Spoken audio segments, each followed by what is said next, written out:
Okay, let us discuss tutorial 3.1, part 1, question 7. So in this question, waves of having a frequency of 6 times 10 of 9 hertz are emitted in phase from two sources, X and Y. And the emitted waves are traveling towards a point Z on the screen. So in question 7a, determine the wavelength of the electromagnetic wave. So for A, right, we use this formula. Wavelength would be speed of light divided by frequency. So substituting the values that is given and the frequency, we can find that the wavelength is 0.05 meters. Okay, for B, determine the order of interference pattern seen at Z. Okay, to find the interference pattern that's seen at Z, we need to find the path difference.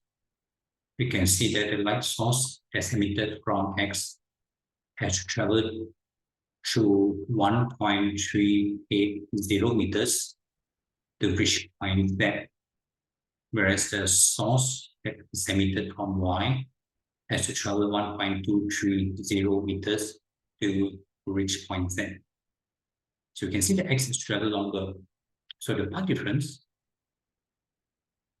is basically 1.380 minus 1.230. So this is equal to 0.15 meters.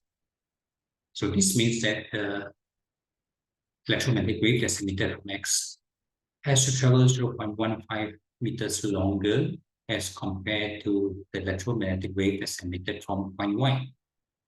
So the path difference is 0.15. So this is equal to path difference we normally represent it in terms of lambda. So 1 lambda is 0.05 meters, and the path difference is 0.15 meters. So this will be equal to 3 lambda.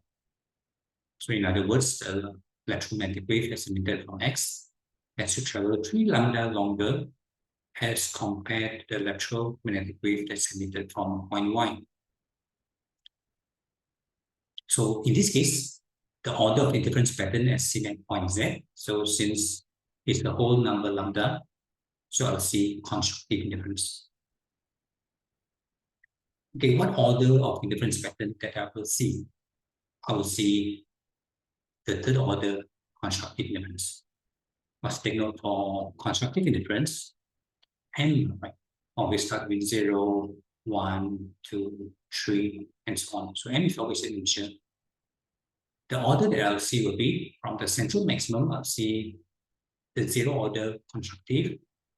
Then I'll see the first order, second order, third order, and so on. So since n is 3, that means this corresponds to the third order constructive interference, right? Okay, for C, the frequencies of the wave that's emitted from X and Y are both decreased by a factor of 2. Describe the effect of this change on the pattern of intensity maxima along the path of the detector. So if the frequency is decreased by a factor of 2, so when the detector moves right along the path, how would the change in intensity maximum be observed? So to answer this question, we use this formula, fringe separation, delta Y is given as lambda L divided by D, right? So lambda, right, or in other words, frequency, which is proportional to lambda, or basically frequency is inversely proportional to the frequency. So if the frequency is decreased by a factor of 2, what happens will be the fringe separation will increase. In this case, will be increasing by a factor of 2.